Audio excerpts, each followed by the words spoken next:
welcome you all, those who have attended the previous seminars, as well as the newcomers. This is our last seminar in the SEESOX seminar series for this term. My name is Othon Anastasakis. I'm the director of SEESOX, and I'm very happy to welcome you to this last seminar of the series on the quality of democracy. Now, it's been quite a fascinating series for us who organized it, but also attended it and chaired it on some occasions, because it actually involved 30 speakers, including the discussants, in 8 panels. And for all of us, it's been the discussion on the notion of the quality of democracy, and more concretely, how we understand democratic backsliding or illiberal democracies, or semi-authoritarianism, or semi-democracy, whatever we want to call it. We looked at particular aspects of the regional political landscape, and more specifically on themes such as, for instance, elections and whether they make a difference in the region, the role of the media, and that kind of hybridity between free speech and controlled speech, the application of the rule of law, one of the most problematic areas in this region, but also the double standards with which the European Union has been addressing this issue. The separation of powers also has been a topic, or rather how the judiciary and the parliamentary often are the servants or are dependent on the executive. We look at legacies of the past and how this weigh on the present, as well as the post-conflict application of reconciliation, or rather that's a very perplexing term, but the need for redress and how the victims have to catch up with the past injustices. And that was actually Jessie Hronesova, who presented her book, one of the highlights of our seminar series in one of the weeks. Now, in this 8-series program, which was 1 hour and a half, we obviously had to be selective. We tried to be as thematically focused as possible, but also comparative. And on some occasions, we focused on individual countries as well. And we certainly benefited from the online system, because we may all be tired of this Zoom communication, but there's also the positive side of it, is that there are no borders and restrictions when you want to communicate with experts. So I believe, and hopefully you that have attended, that this has been one of the best, because we were able to have very, very good quality of panelists. And it has become clear from the overall discussion that we had throughout the weeks that there are some successes, obviously, in the democratic process, but at the same time, there are important deficits that are not being addressed by neither the EU as the main normative power in the region, but also by the elites themselves that are basically concerned with their own perpetuation in power, or even structural problems that have become even more significant when you've got those illiberal elites. So the question we're putting to our panelists today is, in this last of our seminar series, is how do citizens or groups of citizens respond to those kinds of deficits and injustices? What are the grievances, the instruments of protest and reaction and resistance? And is there ultimately any impact from these kinds of protests? Because we often assume that civil society is necessary in order to control power, but what's actually happening in this kind of bottom-up dimension of responses and pressures to the top-down excesses and often abuses in power? And for that, we've got a great panel that will be addressing comparatively the Balkan countries, both Western and Eastern Balkans geographically.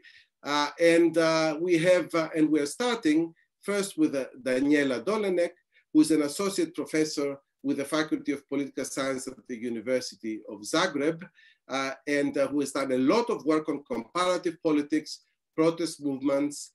She is also the principal investigator of a project which is called Disobedient Democracy, and her book, Democratic Institutions and Authoritarian Rule in Southeast Europe, it also received the National Science Award in 2013.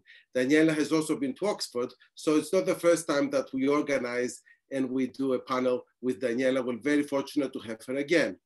Then Chiara Milan is a research fellow at the Faculty of Political Social Sciences in Scuola Normale Superiore, where she coordinates the Jean Monnet Network Transnational Political Contention in Europe, and where she's a member of the research group Cosmos, the Center on Social Movement Studies.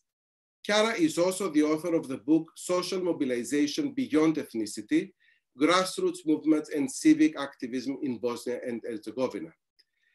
And then we move to Julia Rohn, who's a postdoctoral researcher at the Minderoo Center for Technology and Democracy at CRASSH, Cambridge. And Julia has taught at the University of Florence, the University of Sofia, the University of Cambridge, and she's written a lot on hacktivism, digital disobedience, and more recently, the rise of far-right media in Europe. And last but not least, Daniel Smilov, who's a comparative constitutional lawyer and political scientist. He is an associate professor of political theory at the Department of Political Science, University of Sofia, but also program director at the Center for Liberal Studies. And Daniel is the author of the book, From the Ground Up, Assessing the Record of Anti-Corruption Assistance in Southeast Europe, among other issues that he's been addressing as a scholar. Now, I've asked all the speakers to speak for 10 minutes in order for us, obviously, to be able to have the more interactive part of our debate. And as usual, I would like to ask you to type your questions in the question and answer box, because the chat box is the one that Julie Adams, who's hidden behind the SEESOX logo and has been assisting so effectively throughout the seminar series, she will be giving us the CVs of the speakers. I will be chairing the first part, because after me, and after we finish with the first presentation, Jessie, Barton, Hronesova is going to take over and manage the question and answer. And Jessie probably doesn't need any introduction, but I have to say that she gave this fabulous book, fabulous presentation of her book on transitional justice, the need for redress. And currently, Jessie is also an ESRC postdoctoral research fellow at the Department of International Development. With that, I would like to start with Danijela, and then we'll proceed with the rest. Over to you, Danijela. Thank you. Okay. Thank you, everyone. I'm very happy to join you today.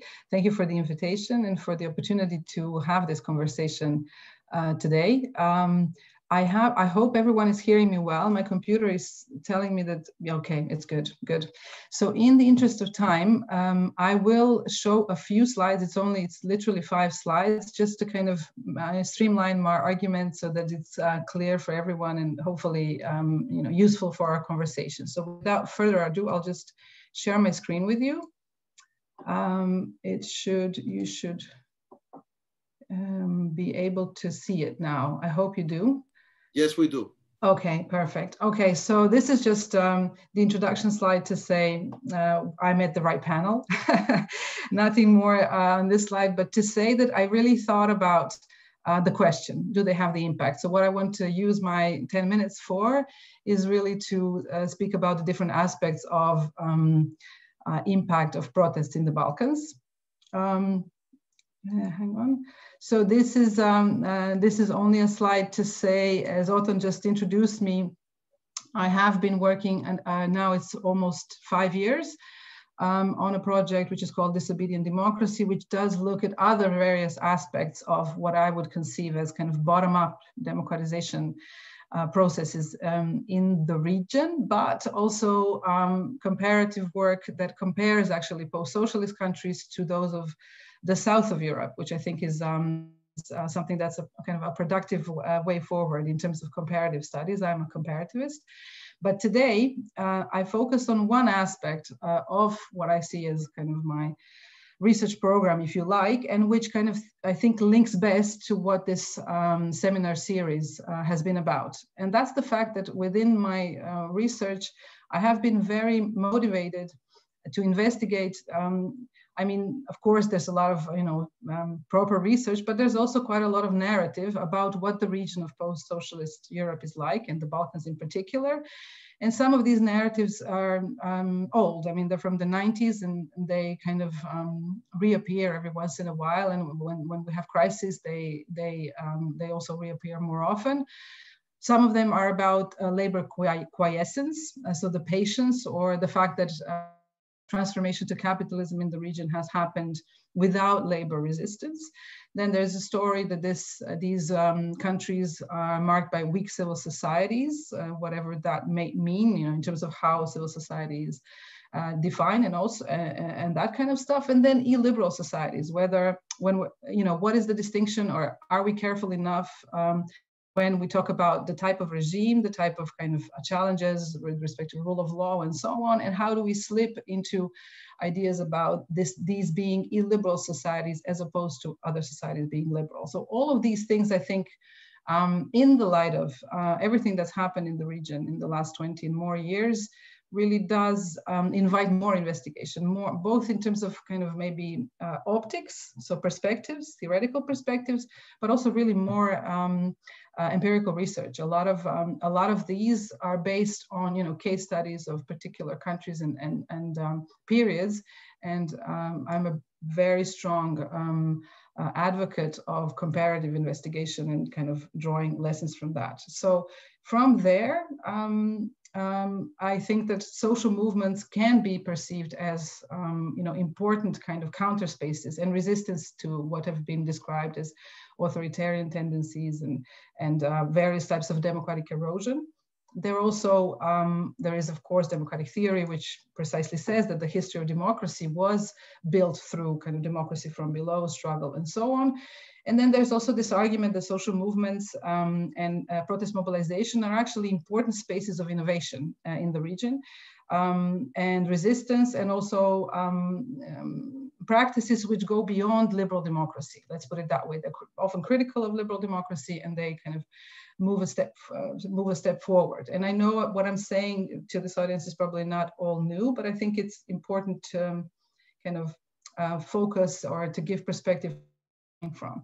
And when I speak of, when I show you kind of the three basic arguments, I also want to qualify them to say that they're mostly based on knowledge I have of Croatia, primarily Serbia. I also follow for a number of years, and then Slovenia. So this is kind of a qualifier in terms of, I do think that what I'm saying is to an extent valid elsewhere, but empirically is based on these three.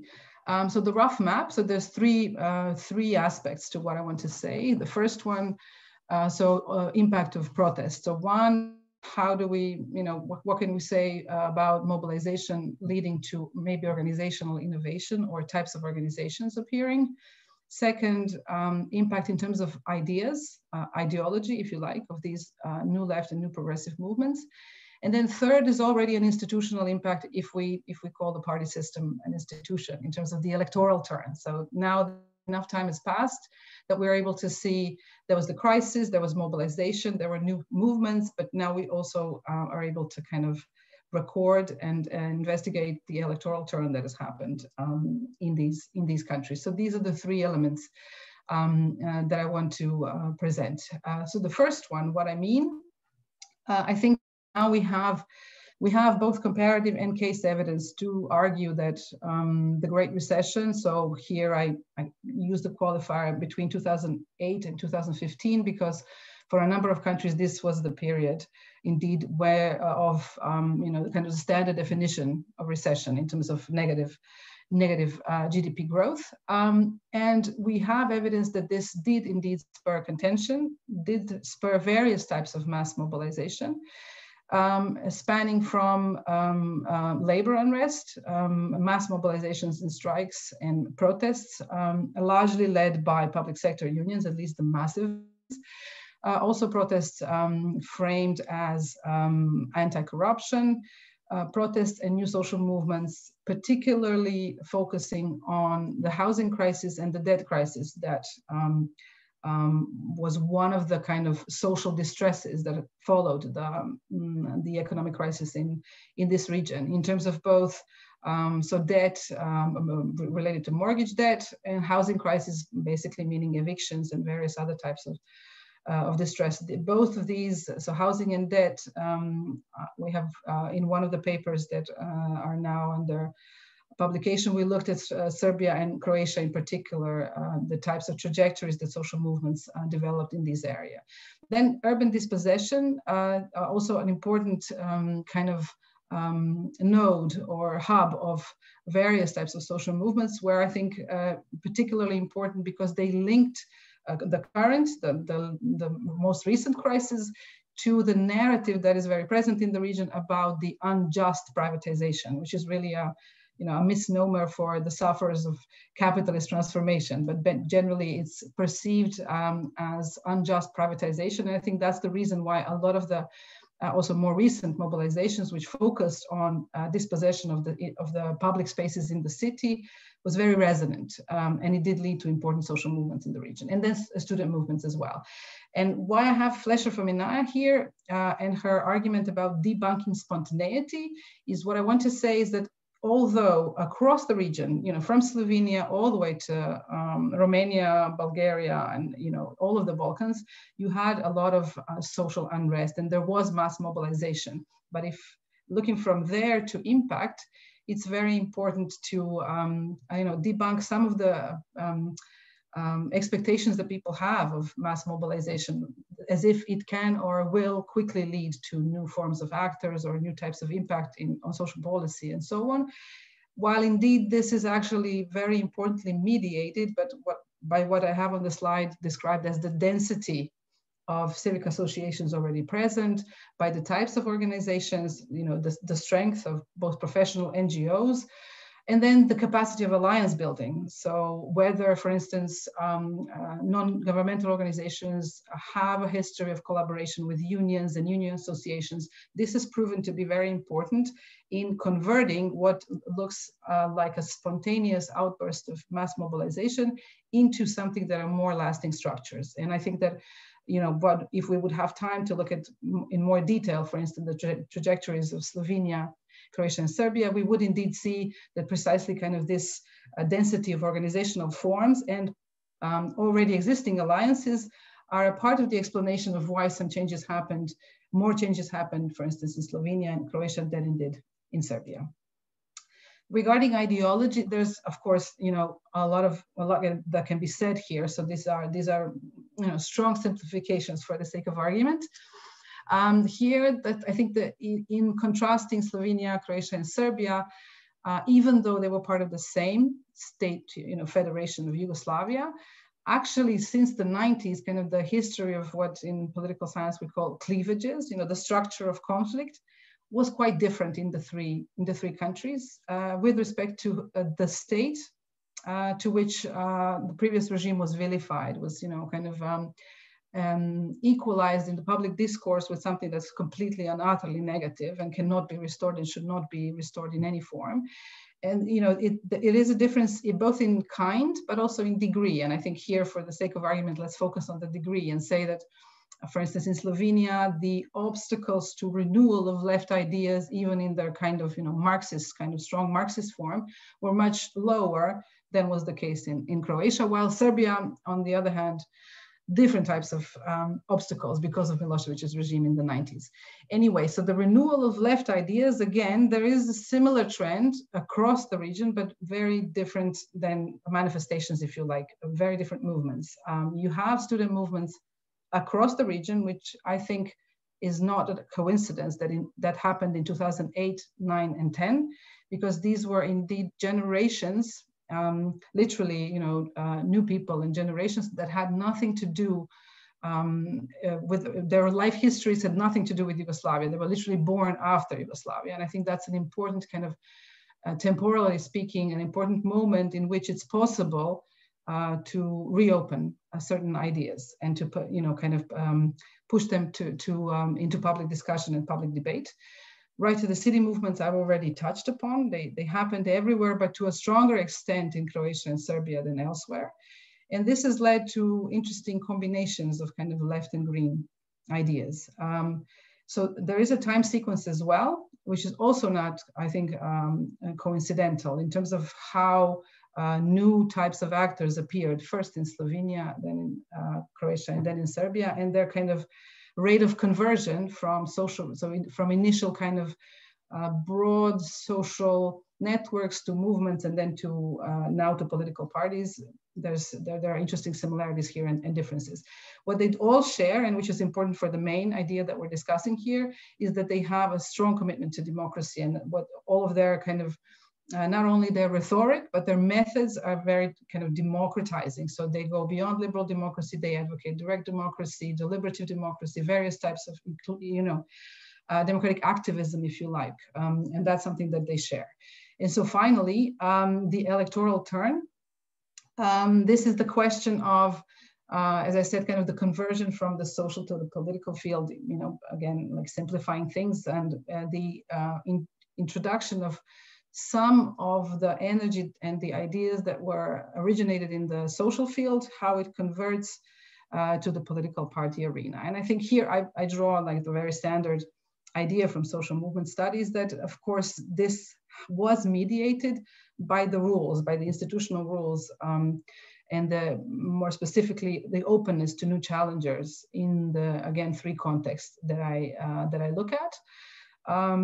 So it is about the kind of the consolidation of democracy in terms of the presence of fair and competitive elections, which we can say is happening in Slovenia and Croatia, but not really in Serbia. Then it's due to the character of formal regulations for new entrants into the party system. These are enormous differences I can illustrate between Croatia and Serbia if there's interest in the Q&A, and the general kind of openness of party alignments. I think these are some of the crucial elements that explain how and why between 2014 and today, there's been very soon after these movements decided to contest elections, they actually parliamentarized. So they became parliamentary parties in Slovenia and Croatia, while in Serbia, even though there's been strong mobilization for a long time, and a lot of these elements that I mentioned earlier are kind of a renovation of left and green ideas and connections between movements and so on, the rules of the game for participating in elections in Serbia are set at such an angle to make it very, very difficult, if not impossible. So these are some of the ideas I wanted for us to maybe discuss today. Thank you. I hope I didn't go. Thank you very much, Danijela, and indeed, very good start. And now we move straight away to Chiara, and I would please try to remind you the 10-minute rule, because then we're going to come back with answering the questions as well. So Chiara, over to you. Thank you. Okay. Thank you so much. Thanks for inviting and for the organizers to organizing it. I will also try to share my screen. Please let me know if you can see it. And can you see it? Okay, perfect. So hi everybody, thanks for this great opportunity to present some of the, a part of what is now my book and before was my PhD thesis. That was a study on the social uprising in Bosnia and Herzegovina in 2014. As you know, I mean, this revolt that happened in Bosnia in 2014 started by a group of workers of Tuzla, laid-off workers of Tuzla in northeastern Bosnia and Herzegovina. This was a former industrial hub that, of course, because of war and bad privatization process, didn't function as an industrial hub anymore. The workers were left without job and they kept protesting for years until the day, the 5th of February 2014, when they were attacked by the riot police in a very violent way. This was a trigger for mobilization almost all over the country. Several groups stood up in solidarity with the workers and they set fire to power buildings, mostly in the entity that is called Federation of Bosnia and Herzegovina, in the main urban centers. After those 3 days of riots, a more peaceful period started. During this period from February to April 2014, Street marches and demonstrations were organized almost all over the country. If I manage to move to the other slide that you should see now. During this period also citizen assemblies were organized. They took the name of plenum, plena, the plural. In those assemblies, everybody could raise a hand and express his point or her point of view. Especially in these plenum assemblies, it was possible to elaborate some political proposals that were later presented to local politicians. What were the main demands of the plena? First of all, to lower the salaries of officials and abolish those benefits like the white bread compensation. That was the payment that kept, the allowance after the termination of office that was given to the officials at different level of governance. Also, the citizens united in the plena, they asked for less corruption, more transparency, to revise the privatization process of the factories that were affected by this process, and also the resignation of government, new appointments, especially of experts, to run the country and to run also the lower administrative levels like the canton. Better social welfare and improvement of living standards. What happened? The immediate political consequences were somehow in line with what the protesters asked. So right after the protest, 4 local government resigned. In Tuzla, a new cantonal government was elected. It was composed by independent experts with no political affiliation. And initially it was also supported by the plenum of Tuzla. A Ministry of Security dismissed, the Deputy Minister of Finance resigned.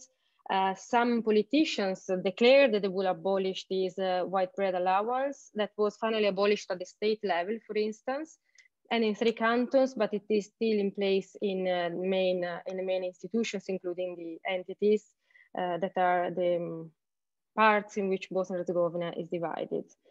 The privatization process of several enterprises started to be revised in 2015, but at the moment we don't have any news about that yet. What I'm trying to, I think now it's time also to look at the long-term consequences of this season of discontent that were not really in line with what the protesters asked. Coming from social movement studies, of course, I look back at the literature and trying to assess what was the impact of those protests. Well, usually scholars look at when they talk about outcomes of protests, they look at the political changes, cultural changes, biographical changes, and social changes. I would like to focus in this presentation in particular on social changes, because I think it is, those are the most evident one, or at least the easiest to be assessed, because of course, when we talk about outcomes, it is always difficult to establish what was provoked by a protest movement. There are different definitions of success. There are some intended and unintended consequences of social movements. Movement also adapt a goal throughout the time, and there are also external factors intervening. What I would like to present today, as I said, are some of the social impact of this season of discontent. That is, that can be not measured, but we can see it in the creation of new political subjects, in the creation of new networks and campaign that started in the aftermath of the protest. And I would like to present some of the new forms of collective actions that are the commoning projects that happened right in the aftermath of those protests. And to many people, those remained unknown, because if you look at how Bosnia and Herzegovina looks today, I mean, nothing really has changed apparently in Bosnia. However, since 2014. However, right after the protest, 1 year later, the workers of the Dita factory, so the workers who started the protest in Tuzla in 2014, in 2015, they decided to occupy their factory and to start the production again. And they met the solidarity of many fellow citizens, volunteers who came to the factory and started to clean it up and to help restart the production. At the same time, there was a campaign also on social media to express solidarity with the workers. Now it has been bought by Bingo, but at that moment, it was really a great moment in which solidarity was expressed from normal citizens, and somehow they reinvigorated this narrative of also the importance of workers. In 2015, another campaign dealt with the reopening of the National Museum in Sarajevo that was closed since 2012. And this was also an important moment because this campaign was started by a group of cultural workers and artists who gathered in the plenum of Sarajevo in the working group for art and culture. So they decided to push for the reopening of a common institution of Bosnia, and a very symbolic one because it represents the unity of different, of the different people composing officially Bosnia and Herzegovina. And lately the museum reopened. Right to the city groups emerged also in the aftermath and as a consequence of the protest. For instance, they protested against the designation of the former library building to a new function because the former library was destroyed during the war, was reopened in 2014, but it didn't serve as a library anymore. So a group of youth and also long-term activists protested in front of the building, asking for a public library. So they were, how to say, they were endorsing this idea of common space, especially in the main urban center of Sarajevo. Another campaign dealt with the right to water, and it was again long-term activists who try to channel this rage and energy coming from the seasonal protest into concrete issues of related to everyday struggle, like to have not to have shortages of water anymore in Bosnia, and in particular in Sarajevo. Other youth occupied and cleaned especially a backyard in the center of the Sarajevo. They called it a free zone, and in this way they wanted to denounce the lack of common space available for youth to play music, and to discuss and to meet. Another group, for instance, revitalized, abandoned, and unused common spaces. So, like it happened actually for in the case of Greece, but also in other in Spain and in other countries where that maybe they have sometimes a longer tradition of movement. Well, this was maybe not the case in Bosnia and Herzegovina, but the process was similar, meaning that from the square where the protest occurred, then the energy was channeled and into concrete projects in the neighborhood, like the ones I presented today. To conclude, those are just some examples of the social consequences of the 2014 social uprising. As I said before, it is difficult to assess the impact of social movement activity. If we look at the electoral panorama in Bosnia, we cannot see any new subject. I mean, very few maybe now, but still we don't have leftist parties as it occurred in other parts of the Western Balkans.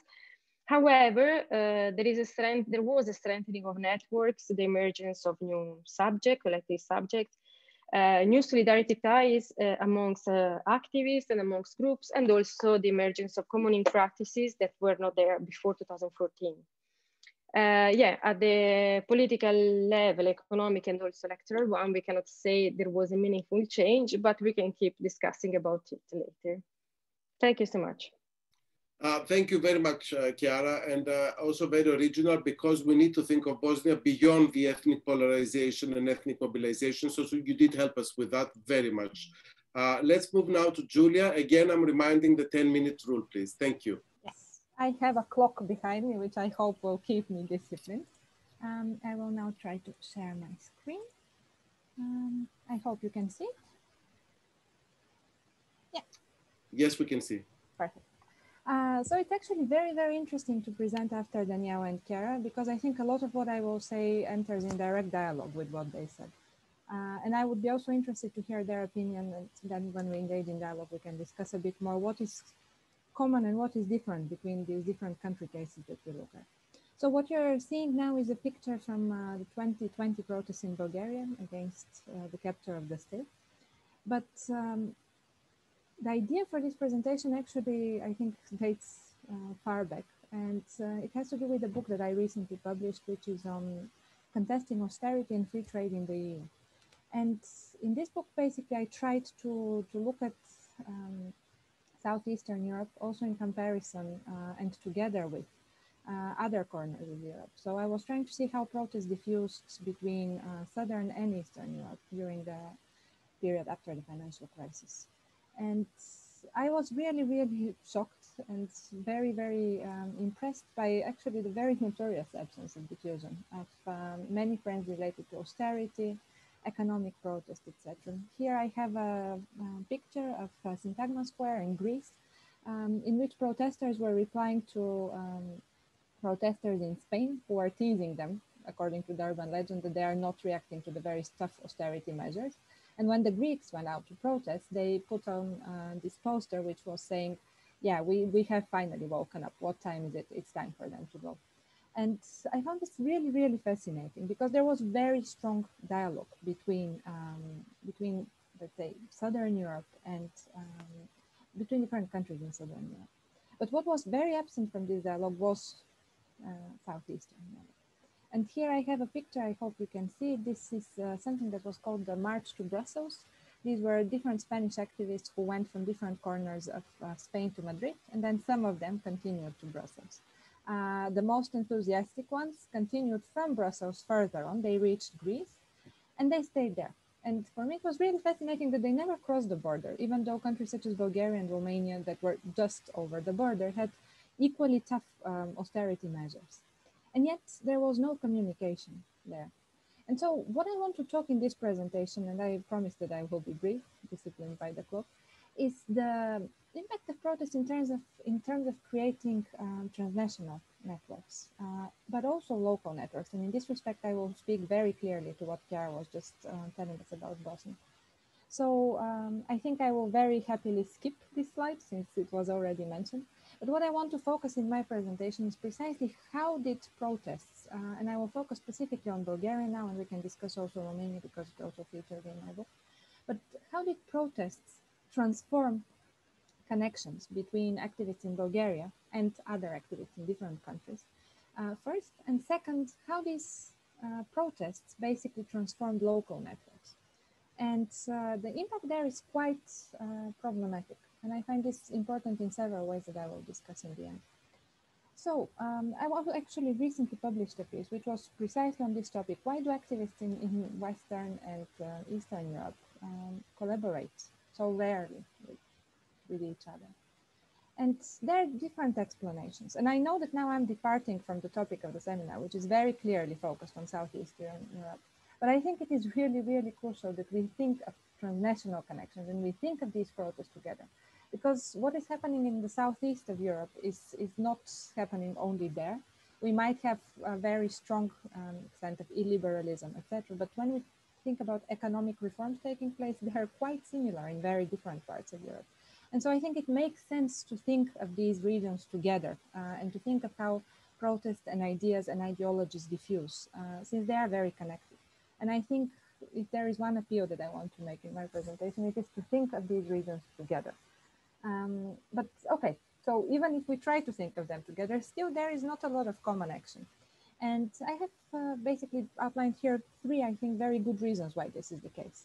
And of course, there are many more. And I received very, very interesting comments and feedback on this piece.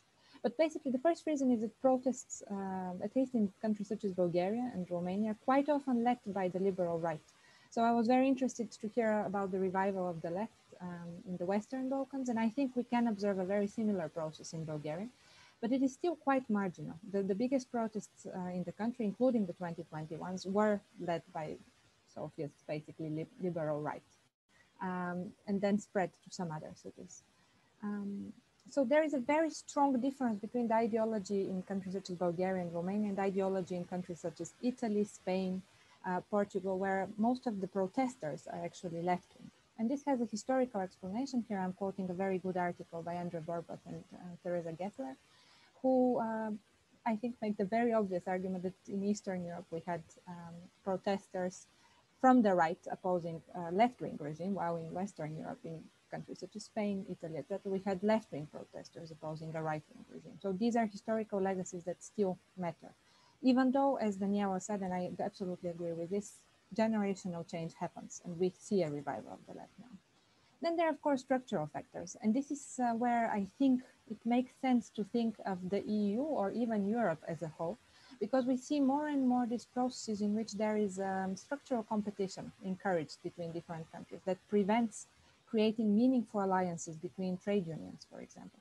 And I'm thinking here of, let's say, the Posted Workers Directive within the EU that caused massive protests from the East because workers felt that they are being well, their competitive advantages being taken away, while workers in the West were saying, yes, but what you're doing is social dumping. And so we have many such examples of structural contradictions, I think. But finally, and this is where I go to the point about social impact, the protest that speaks directly to what Chiara was saying. There's also a lack of precedent. There is a lack of common protest tradition. While countries such as Spain, Italy, and Greece have a very strong ongoing, historically, dialogue between each other, there is not similar dialogue between Western and Eastern Europe. And here I'm referring especially again to Bulgaria and Romania. And I would be very interested to hear about former Yugoslavian countries, for example, and what's happening there. And I have reasons to suspect it's a bit different. But even more importantly, there is a lack of East-East solidarity. And this is, I think, my main point. Protests in Bulgaria happened in 2013. Massive protests happened in Romania also around the same time. We had again protests in Romania in 2017, protests in Bulgaria 2020. Was there any common action? Was there any connection established? Not really. Apart from several journalistic articles quoting that these protests are similar, there was no meaningful common action, no creation of a common front, no sense that what is happening is beyond corruption in one individual country, but is a systemic problem across the region, let's say. And that I find particularly troubling. So these massive protests that were very long, very sustained, and very, very, I think, full of energy, and actually with some quite clear demands, these protests could not go beyond national particularity. So when it comes to building transnational connections, I am very pessimistic. And here I come to my second point, and I will finish in a second. What about building local communities? And I would argue that here the situation in Bulgaria and Romania was very different from what Chiara described in Bosnia. So if we look at, and I'm comparing again with Spain, Italy, etc. If we look at what happened there, we had massive protests, of course. We had the formation of new political parties, some NGOs, but there was also a lot of community work at the neighborhood level. Of course, some radicalization, but not really that much. But a lot of what happened was very meaningful work of building solidarity, creating this kind of spaces for the commons that Chiara discussed. What happened in Bulgaria was very different. We had very, very big, massive protests that did lead to the creation of some new parties. We are seeing them now participating in the elections that are soon coming in Bulgaria. We saw the formation of some NGOs. After 2013, for example, there was really a lot of activity going on. Parties again formed after the 2013 protests in Bulgaria and after the 2020 protests. But there was no meaningful connection and organization at the neighborhood level, for example. Protests in the country were very much, I think, performed as an action on the main square in the center of the city. There was no similar community building work and different understanding of politics. And I find this very, very different and very important, also for the type of politics that follow the protests, which are very much perceived as this kind of angry outburst that might lead to the formation of a new party, but it doesn't lead to a radical, rethinking of how politics is being done. Yeah, and just to finish up, as I mentioned, so the protests, at least in Bulgaria and Romania, did not lead to any lasting transnational connections. And I'm talking specifically about economic protests and protests against corruption. When it comes to feminist protests, I think that there are some good examples, similarly green protests. But economic and anti-corruption ones, the really, really massive protests, did not lead to such connections. And then they did not lead to local action. And I think this is very, very problematic. And this goes slightly against my, I think, optimistic wish that there would be very strong transformative effects at the politics level.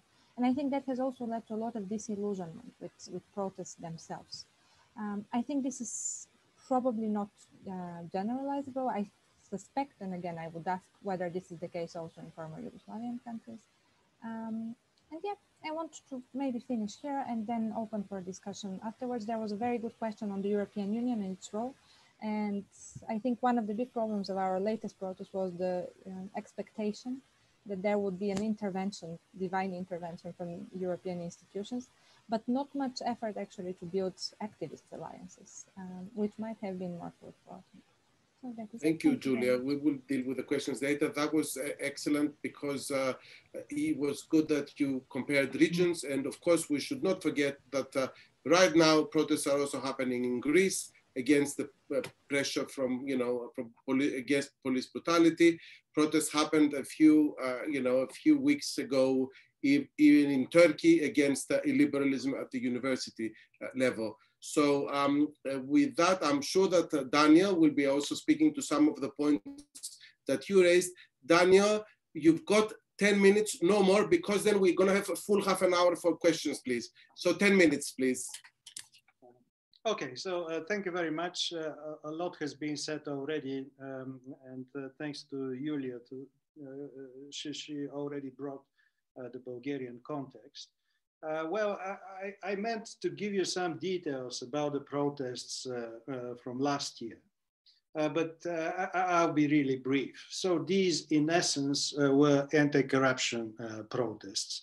They were triggered by a couple of events which showed that the Bulgarian state has been captured by specific special interests. And the protests were really quite massive for Bulgarian standards. Well, on particular days, there were around 30,000 people at the main square in Sofia. There were protests all over the country, and they were quite lasting. So they started on the 9th of July, and they lasted until the autumn. With a different intensity, but even in September, there were massive protests in front of the parliament building and so on and so forth. Well, I share partly the frustration that Julia expressed because unfortunately, these protests were in essence a repetition of protests that happened in 2013 in the summer. Pretty much the agenda was the same. Again, people were angry because they saw high-level corruption. They saw that particular, some of them, the very same economic interests having a disproportionate impact on the government and so on. So from this perspective, we can say that that protests in Bulgaria, as massive as they were both in 2013 and in 2020, have not produced the hoped effect, because 7 years after that, people had to protest about the same things that they protested in 2013. So this is really quite frustrating. But actually, I have a more probably nuanced and a little bit more optimistic view about the impact. And I'll try to go briefly through the various impacts of protests that I see.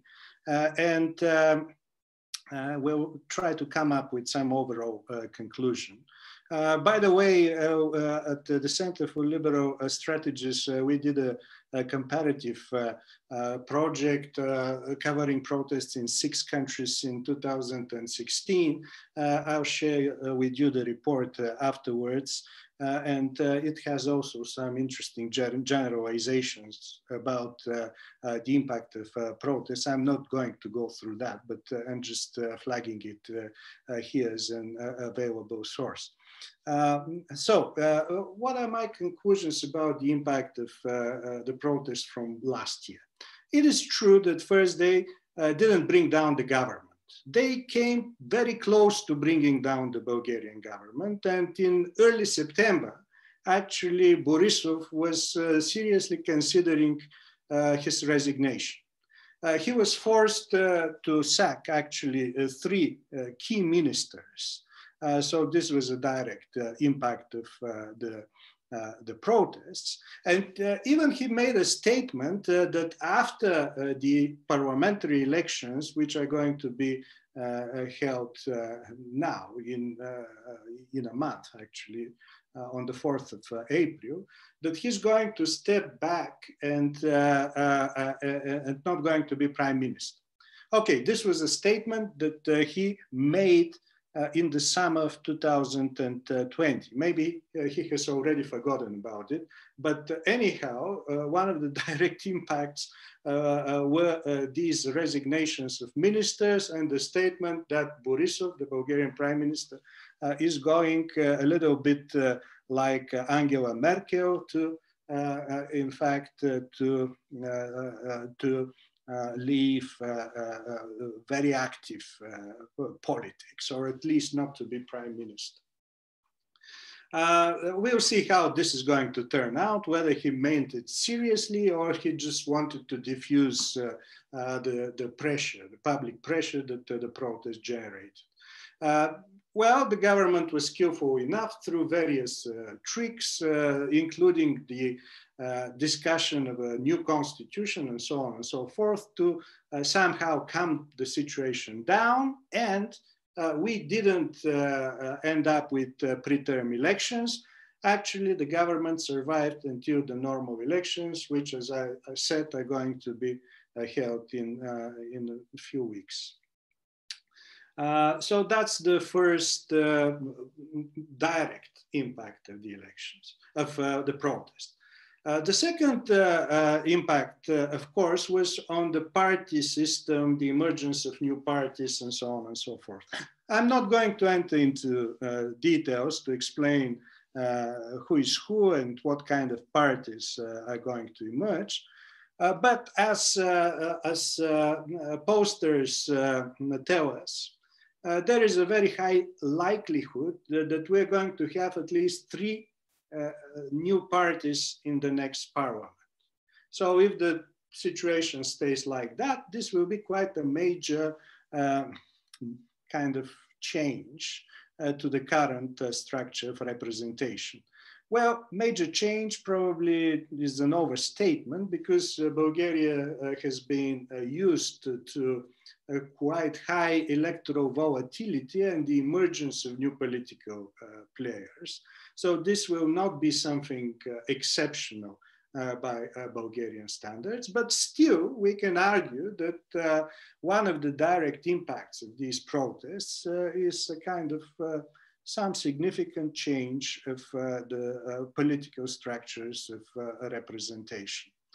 Well, my friend and colleague Ivan Krastev has argued, he's also quite skeptical about the impact of protests, and he has argued that very often these protests just reinforce the status quo. And indeed, there is some evidence that something like that has happened. The very fact that we have protests about similar issues 7 years after the previous big wave partly reinforces his thesis. But on the other hand, if we look more closely and more focused on particular actors, we can see that actually protests did produce a significant change in the fortune of specific political actors. In 2013, the socialists lost the elections after the protests quite badly. Actually, their parliamentary group was really squeezed after the parliamentary vote. Most probably, GERB, they're going to suffer some sort of erosion of their support due to the protests in 2020. And this is again some sort of an impact which we can attribute to the protests. So I agree with Julia's analysis that Bulgaria and Romania probably are rather different from what's going on in the Western Balkans, in Croatia in particular, also to a degree in Serbia. The main drivers of protests have been, well, center-right, liberal political formations based in the main cities, at least in these two protests that I'm talking about. We have in Bulgaria also had an anti-austerity protest. It was again in 2013, but not in the summer of 2013, but in February 2013. Major protests, again, high electricity bills and so on and so forth, which also had a serious impact. So I don't think that there is such a great, well, difference between our country and the western part of the region. Bulgarians are also sensitive to austerity measures, and they react to that. But the two major protests that I'm speaking about, they indeed were of different nature. I want to say something about this East-West solidarity that Julia spoke about, which is an interesting, I think, well-taken point. Just one nuance to it. In fact, one impact of the protests were that they triggered some sort of reaction.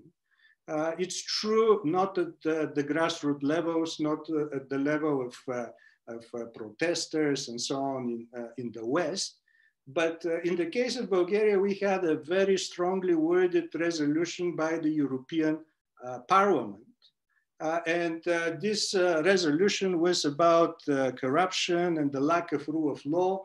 And basically it reinforced the criticism that the protesters made against their own government. So this was a kind of, I think, some sort of reaction by the European Union, institutional reaction, which didn't dramatically change things on the ground in Bulgaria, but still it shows that the perception towards the country was affected by the protests. And in fact, very recently, just a couple of days ago, we had a statement, an open letter by the chairman of the Foreign Relations Committee of the US Senate, who also endorsed the agenda of the protesters from 2020 and criticized corruption and the lack of rule of law